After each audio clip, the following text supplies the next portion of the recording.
Fique por dentro. Entrevista. E o tema de hoje, ventriloquia como ferramenta de evangelismo. E nós recebemos no estúdio Paulo Boas, ele que é ventríloco e que veio muito bem acompanhado também, mas eu vou deixar ele apresentar aí. Seja bem-vindo, Paulo. Muito obrigado, é um prazer enorme, uma honra realmente muito grande estar aqui com vocês na Rádio Transmundial.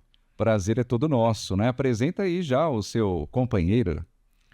Esse daqui é o Fábio. Eu que me apresento. Mas as pessoas não te conhecem, Fábio. É que eu sou o grande astro desta dupla. Esse aqui é o Fábio. O Fábio é meu companheiro fiel nas nossas apresentações, no nosso trabalho evangelístico. Então, Fábio, seja bem-vindo, tá? Você é o dono da rádio? Não, Fábio, é que eu tô te apresentando aqui pro pessoal. Pro seu xará, inclusive, viu? Você tá deixando a rádio? Também, tive o privilégio de ter esse nome lindo. Nome lindo igual o teu. Mas você é invejoso, Fábio. Ele foi batizado com esse nome primeiro que você. Prazer estar aqui com vocês. E o prazer é todo nosso, né? Para falar sobre esse tema que é tão importante. E eu queria que você contasse pra gente o início, né? De toda essa sua história, esse ministério aí, né? Da ventriloquia como ferramenta de evangelismo. Como que você começou? Eu comecei... Não é você, Fábio. Não sou eu. Não, sou eu. Eu comecei há muito tempo atrás na igreja. A gente tinha uma classinha lá de crianças que era amigos de missões. E nesse dia que eu levei os meus filhos lá, aconteceu de eles fazerem um teatro de bonecos. E um dos homens, que o único que queria fazer o teatro, faltou porque era final do Santos. Santos e acho que Botafogo estavam jogando final do Campeonato Brasileiro e ele não foi. E eu cheguei lá na classe e as pessoas estavam meio desesperadas porque faltou um dos personagens. Eu falei assim, vocês querem que eu faça? Mas você nem treinou com a gente, está treinando há semana. Eu falei assim, bom, mas é melhor do que não ter ninguém, né? Me dá o texto aí, me deram um boneco e eu fiz. E quando terminou, eles falaram assim, rapaz, você foi melhor que todos nós com todo o ensaio que a gente fez. Você já pensou que você tem jeito para isso? Assim, nunca pensei. E aí apareceu na minha vida tio Uli, Ulisses Spaggiari, que está lá na Lagoinha, em Minas Gerais, e ele foi quem me despertou para isso. Ele foi o meu grande mentor, mestre, amigo até hoje, e assim eu comecei nessa carreira, primeiro de bonecos e depois eu me encantei pela ventriloquia. Que legal. Que legal. Conta pra gente um pouco mais sobre a questão de né, de confeccionar os bonecos, onde vem as roupinhas, principalmente os bonecos. Os bonecos aqui no Brasil ainda, a nossa arte agora começa a deslanchar bastante. Tem alguns artistas, né, como a gente chama, que é o cara que fabrica bonecos. E hoje a gente já tem pessoas assim de muita qualidade, de muito talento do nosso país. Mas até uns 3, 4, 5 anos atrás, os bonecos aqui no Brasil eram apenas de espuma, como o Fábio. Não tão lindos quanto eu. Mas eles eram apenas de espuma. Os bonecos de ventríloco profissional, eles vinham todos dos Estados Unidos, assim como alguns outros bonecos que a gente usa bastante. Bonecos de látex, eles eram fabricação exclusiva nos Estados Unidos. Então, quando a gente precisava de um boneco desses, tinha que importar, mas o governo brasileiro taxa absurdamente um boneco. Ele chega aqui no Brasil custando quase o dobro. E um boneco lá normal, assim, costuma custar $300. Chega aqui no Brasil, você acaba pagando quase $600 num boneco. Então, agora, existem muitos artistas no Brasil que fabricam bonecos de altíssima qualidade, assim como os americanos. E aí a gente compra o boneco e a roupa, a gente vai numa loja de crianças e ali a gente escolhe a roupa lá numa loja de crianças, né, Fábio? É, seu pão duro. Tem quantos anos, Fábio? Eu tenho 8 anos. É, não parece, né? Mas tem mais. Não, só não tem. É, ele tem um pouquinho mais. Não tenho! Tá bom, Fábio. Mas o Fábio tá comigo já vai fazer quase 20 anos, né, Fábio? Você que tá velho, eu não tô. Muito legal, muito legal. E eu queria que você falasse pra gente sobre curso. Você chegou a fazer algum curso específico? Essa parte é interessante. Quando eu comecei, no Brasil não existiam ventrílocos, né? Eu conheci o tio Uli, pastor Enio, que foi o precursor no nosso mundo evangélico aqui de ventriloquia. mas não existiam cursos. Então eu comprei um curso por correspondência dos Estados Unidos. Então eu recebi uma caixa com um monte de livretos como ser um ventríloco. E eu comecei a estudar, os cursos eram em inglês, né? E uma das dificuldades é que a arte da ventriloquia, você troca fonemas em que você tem que usar os lábios, as letras labiais, como B, P, são letras que você só consegue falar juntando os lábios. E aí a gente precisa falar sem mexer os lábios. Então a gente troca esses fonemas por outros fonemas parecidos para dar ilusão para as pessoas de que a gente está falando aquelas letras, mas sem pronunciá-las de verdade. E o curso que eu comprei, ele era voltado para a língua inglesa. Então, minha primeira dificuldade foi como é que eu mudava isso para a língua portuguesa, porque as letras acabam, os fonemas acabam sendo diferentes. Mas eu fui treinando, fui pegando dicas e assim eu fui desenvolvendo a minha arte da ventriloquia. Hoje é mais fácil. Hoje tem cursos no Brasil, inclusive, tem curso, tem uma amiga minha, a Paty, é lá do Sul, e ela faz um curso pela internet de ventriloquia, mas tem também no YouTube. Se você entrar no YouTube, você vai ver muita gente ensinando ventriloquia no YouTube. Você mencionou as dificuldades no aprendizado, mas e na prática? Quais as dificuldades? Vocês encontram algumas dificuldades? Na prática, cada vez que você vai numa apresentação, seja numa igreja, seja numa escola, num hospital, o ambiente é uma das dificuldades, porque você nunca sabe o que você espera, né? Já teve criança que pulou no palco e queria arrancar as orelhas do Fábio, queria agarrar o Fábio e eu falei assim, segurança, por favor, ajuda aqui. Uma das grandes dificuldades para a gente é o som. A gente precisa de microfone, né, para a voz do boneco, inclusive. Minha linda voz! Sua linda voz sair. E aí, isso é uma das dificuldades. Mas eu creio que a grande dificuldade, principalmente no mundo evangélico, foi que até alguns anos atrás, entrar com um boneco numa igreja era um negócio assim, era um tabu. A maior parte das igrejas não admitia esse tipo de arte na igreja porque achava que isso não fazia parte do nosso comum dos evangélicos. Tinha igreja em que eu ia e que eu tinha que desfilar o meu currículo batista para poder fazer uma apresentação. Não, eu sou vice-presidente da Igreja Batista da Penha, eu sou diácono, eu sou professor da IBD. Aí quando desfilava o currículo, aí deixavam eu fazer a apresentação com os bonecos. Existia muito preconceito.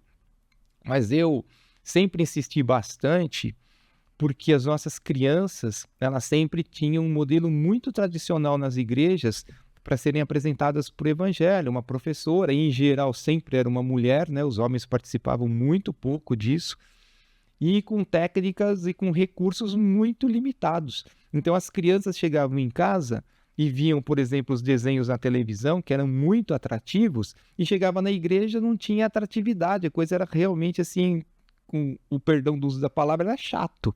E aí eu comecei a insistir bastante. Então, uma das maiores dificuldades foi ter entrada nas igrejas para a gente fazer esse nosso trabalho. E aí eu vejo que o pastor Enio teve um papel fundamental, o tio Uli, que ainda tem um programa na TV diário hoje, eles foram fundamentais para ir quebrando essa resistência. E que bom que quebrou, né? E que está crescendo cada vez mais. Estava comentando para a gente antes da entrevista que você tem também outro boneco que você usa para os casais, né? Para falar com os casais.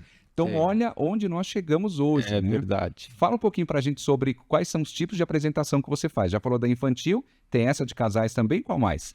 Então, eu costumo ser convidado para apresentações principalmente em igrejas, né? Igrejas é o meu principal foco, mas eu também sou convidado para ir em escolas, orfanatos, asilos, hospitais, para levar um pouco de alegria para essas crianças que estão numa situação mais de sofrimento. Mas também tem congressos de casais, e aí eu levo o Jack. Olha só. O Jack é um texano, caipira eu sei. Jack, a gente está numa entrevista aqui. Que desperdício. Do quê? De tanta gente aqui que podia estar dormindo. Como vocês veem, ele realmente é um bicho preguiça. Então, quando eu faço uma apresentação, muitas vezes, ou na maioria das vezes, as igrejas, quando me chamam, a apresentação muitas vezes ocorre num departamento infantil, mas em grande parte das vezes ocorre no culto. Então, um culto especial de crianças, então é um culto para a igreja inteira. E os adultos acabam gostando mais dos bonecos do que as crianças, porque eu creio que eles voltam a ser crianças com a apresentação. Então, eu sou convidado, às vezes, para atividades de adultos também. E hoje a ventriloquia não evangélica no nosso país, ela é muito difundida para esse público adulto, não para crianças. Existem ventrílocos muito famosos no nosso país e se apresentam exclusivamente para adultos. Então hoje é muito difundido isso, mas o meu foco principal são as crianças, e uma das coisas que me levou a isso foi quando eu vi uma pesquisa da PEC, dizendo que as pessoas, que 85% das pessoas, elas se convertem até os 15 anos de idade. Depois dos 30, 5% das pessoas só é que recebem o evangelho. Então eu pensei, por que a gente não foca muito mais nas crianças? E aí foi que eu comecei. Então eu tenho uma penca de bonecos em casa que eu uso nesse ministério. É tão importante como ferramenta, né? E principalmente numa sociedade onde a gente tem vários temas para abordar. Eu queria que você falasse sobre a escolha dos temas que você aborda para falar tanto para a criança quanto para os adultos. Para crianças, às vezes as pessoas me chamam e elas já me dão um tema. Ó, gostaria que você falasse sobre esse tema. Então eu escrevo os meus roteiros pensando no tema em que a igreja pediu para eu falar. Se eu vou num hospital, tem coisas que a gente não fala num hospital, tem coisas que a gente tem que tomar bastante cuidado. Eu fiz um curso de capelania para ter um preparo melhor para ir nesse tipo de lugar, orfanatos. Mas, em geral, as pessoas já me dão o tema. Quando não me dão o tema, aí eu penso no que seria melhor para falar para aquelas crianças e a gente desenvolve assim. Então, a gente já falou sobre vários temas, inclusive sobre bullying. Eu fiz uma apresentação, uma peça inteira sobre bullying. Então, os temas surgem da necessidade, do momento. Se é na nossa igreja, lá na Igreja Batista da Liberdade, eu tenho uma participação recorrente com as crianças. A gente aproveita as lições da escola lá dominical que a gente tem, ou coisas que acontecem no nosso mundo. Aí a gente aproveita isso também para falar sobre esse tipo de assunto com as crianças. E a gente fica aqui pensando que para você ser ventríloco, você tem que ter algumas habilidades aí, né? Você falou de escrever roteiro, tá? Você escreve roteiro. Só que você não tem um roteiro. Aqui a gente tem um roteiro. Você não tem um roteiro impresso no tablet, no celular. Tá tudo aqui na sua cabeça. Como que você faz, né, para decorar todo esse roteiro? Você acaba improvisando também ou você segue à risca ali aquele roteiro? Eu faço um roteiro, decoro o roteiro antes de ir para qualquer apresentação. Mas sempre tem uma improvisação. Se acontece alguma coisa na plateia, com alguém, alguma situação, eu costumo usar essa situação também para falar. Eu tenho também um grupo de teatro de bonecos, que de vez em quando dá para todo mundo ir junto, a gente vai junto. Mas a gente nunca faz diálogos em que eu interajo com as pessoas dentro do cenário, porque eu nunca sigo o roteiro. Eu decoro o grosso do roteiro, mas durante a apresentação tem palavras que eu mudo, tem coisas que eu troco, ponho uma coisa na frente, outra atrás, mas essa é uma das dificuldades para a gente, é uma prática ter que decorar. Outra é que você precisa, e isso a gente chama na ventriloquia de dissociação, você precisa entender que você falando é uma coisa e o boneco na sua mão é outra coisa, que ele precisa ter vida sozinho, ele precisa estar mostrando para as pessoas que ele está vivo ali, independentemente de você. Então, tem várias técnicas que a gente treina na ventriloquia para poder ter uma técnica apurada, fazer apresentações que as pessoas realmente acreditem que o boneco é quem está falando, que ele está vivo de verdade. E as pessoas acreditam. Com certeza. Inclusive, ele falando, né, Fábio? Ele mexendo na cabeça, assim... E o boneco totalmente aleatório, né? Ele tá ali conversando e o boneco olhando, assim, faz essa presença. Eu fico olhando pra ele sempre, já era pra me achar várias vezes. Realmente é muito real, né? Muito legal. É, muito legal. Sou real mesmo. Agora, eu queria que falasse um pouquinho sobre as características específicas dos seus personagens para ressaltar os valores cristãos. Como você faz essa junção aí dos valores cristãos, o evangelho, né, com os bonecos? Essa é muito interessante. E eu já aprendi lá com o tio Uli, que às vezes a gente usa bonecos, então o boneco, por exemplo, ele não é convertido. E aí você faz o boneco se converter, o boneco aceitou Jesus. E aí o boneco não pode mais ser desconvertido, você não pode ir em outra apresentação e de repente o boneco voltou a ser, não. Então, tem cuidados que a gente toma nessa hora. E a criança, uma das grandes vantagens de utilizar bonecos como o Fábio, por exemplo, é que a criança ela consegue se espelhar no boneco. O boneco ele é uma criança, ele fala como criança e ele reproduz situações que a criança vive. Então eu uso, né, bastante isso. Para o Fábio, ele vive uma situação que a criança vive e aí a gente apresenta os valores do reino de Deus. Isso é tão interessante que teve uma apresentação recente que eu fui com o Fábio e eu fiz uma brincadeira. Falei assim, o Fábio agora desenvolveu uma técnica que agora ele é mágico. Ele consegue descobrir o que você está pensando. E eu tampei os olhos do Fábio assim e apontei para uma criança e falei assim, mostra um número com a sua mão. E aí ele mostrou um número lá, número 4. Aí eu tirei a mão do olho do Fábio e falei assim, Fábio, que número que o menino mostrou? Aí o Fábio falou assim, número 4. Aí eu falei assim, viram só como o Fábio adivinhou? E o menino olhou pra mim e falou assim, tio, eu sei que você abriu os dedos pro Fábio olhar pra ver que número que eu tava mostrando. A inocência Ele né? acreditou É que era o Fábio mesmo que tava olhando e vendo. Então, quando a gente faz isso, faz essa associação, a criança acredita que o Fábio é como ela, e que o Fábio vive as coisas que ela vive também, e isso facilita para a gente ensinar valores do reino de Deus, como o amor de Deus, como você deve falar a verdade, respeitar os pais, obedecer os pais, porque o Fábio vive isso. E o Fábio, ele é uma criança que ele é sempre muito arteiro. E ele tem uma característica muito impressionante. Quando eu chego num lugar, o Fábio sempre quer um chocolate com chocolate. O jeito de subornar o Fábio é com chocolate. Então, na nossa igreja, por exemplo, que todo mundo já sabe, as crianças já sabem que o Fábio é maníaco por chocolate, vira e mexe, eu chego lá e vem alguma criança com chocolate. Eu assim, tio, eu trouxe chocolate pro Fábio. Pode deixar que eu vou entregar pro Fábio.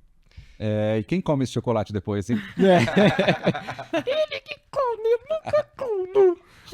Temos outra coisa em comum, viu, Xará? Também amo chocolate, viu? Também amo chocolate. Pode trazer um pra mim, então. Próxima vez já fica a dica. Eu queria que você falasse pra gente agora sobre essa questão de... Você faz apresentação, você toca muitas pessoas, crianças, hospitais, escolas, igrejas, enfim. Só que eu tenho certeza que muitas das vezes você também é transformado, impactado pelo retorno que você tem dessas pessoas, né? Então, deve ter milhões de histórias aí para compartilhar, mas compartilhe alguma com a gente durante todos esses seus anos de ministério.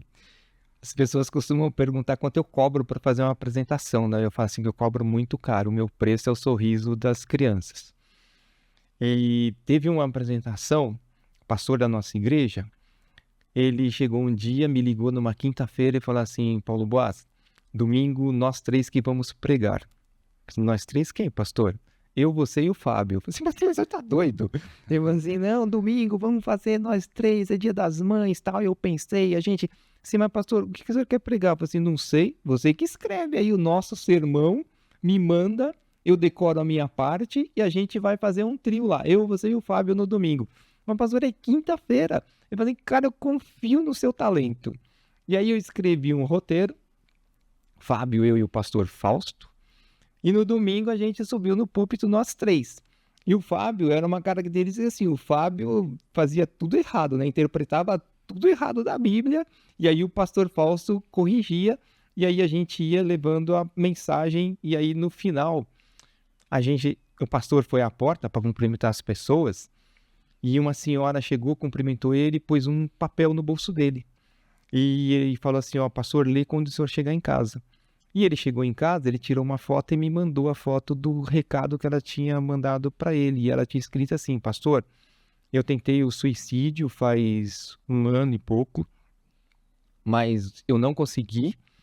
E o que aconteceu foi que eu queimei toda a parte da minha faringe, toda essa parte aqui do meu esôfago, eu queimei. E eu sofro com isso terrivelmente já faz, na verdade eram 3 anos, já faz 3 anos. Faz 3 anos que eu nunca mais soube o que era sorrir. Sorri pela primeira vez hoje de manhã aqui no culto. Nossa!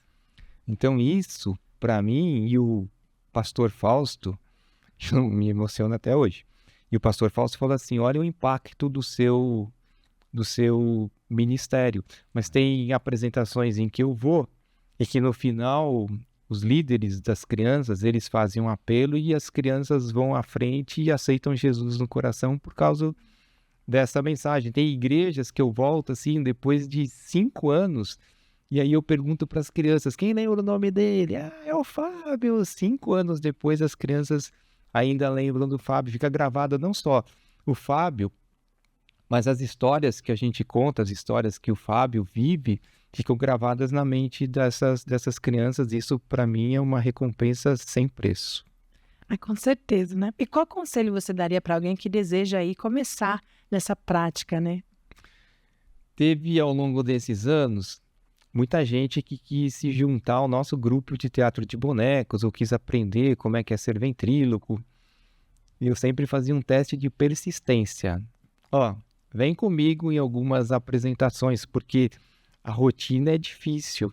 Você tem que chegar. Eu chego, quando eu vou fazer uma apresentação de uma igreja, ou em qualquer lugar, eu chego sempre pelo menos 1h30 antes para conhecer o ambiente, para ver as condições de som. Eu tenho o meu kit de som, porque nem todo mundo tem. Então eu invisto em bonecos. Os bonecos, como eu falei, custam caro, custam $300. Um boneco custa R$200, se é um boneco de espuma assim. Tem o investimento de tempo que você precisa treinar, você precisa decorar. E tem o investimento de tempo também que você se disponibiliza aí nessas apresentações. Então, cada apresentação que eu vou, eu tiro do meu tempo pelo menos 6 horas entre deslocamento, chegar lá na igreja ou no local que eu vou, fazer a apresentação, juntar meu material, voltar para minha casa. E invariavelmente as pessoas, quando percebem isso, falam assim, não é bem isso que eu queria, tal, sei o quê. Então, para quem pensa nisso, primeiro tem que ter uma dose de talento. Não basta a pessoa ser só muito esforçada, precisa ter uma dose de talento. Precisa ter bastante esforço, dedicação, dedicar tempo, treinar. E precisa também ter uma convicção muito clara assim, na vida dela, de que esse é um ministério para o qual Deus a chamou. Eu considero assim, eu acho que esse é um ministério para o qual Deus me chamou para eu atuar no reino dele, com os meus bonecos, para atingir a vida das crianças e de adultos também. Ficaríamos muito tempo conversando aqui, porque realmente o bate-papo muito bom. Muita gente mandando mensagem, pedindo contato, e é para essa parte que a gente vai agora. Para quem quiser seguir você nas redes sociais, fazer um convite para alguma apresentação na igreja, em algum local, onde nós encontramos? O meu Instagram. Eu vou falar o nosso Instagram. É nosso, Fabio. Tá bom, fala aí. O meu Instagram é Paulo Boaz Oliveira, @Paulo Boaz Oliveira. Vocês podem me contactar por lá.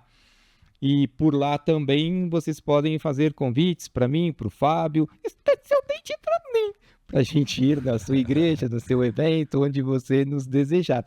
A gente também tem um canal no YouTube, que é Turma dos Bonecos. Procura lá no YouTube, Turma dos Bonecos. Tem muito conteúdo que a gente gravou enquanto eu tinha mais tempo ainda, várias histórias tem lá no nosso canal no YouTube, mas vocês me encontram muito fácil pelo @Paulo Boaz Oliveira. E o tema de hoje, falamos sobre ventriloquia como ferramenta de evangelismo e recebemos Paulo Boaz, ele que é ventríloco. Foi um prazer falar com você, Paulo. Volte mais vezes, hein? Prazer foi meu, é só convidar. E traz chocolate, tortador. Pode deixar.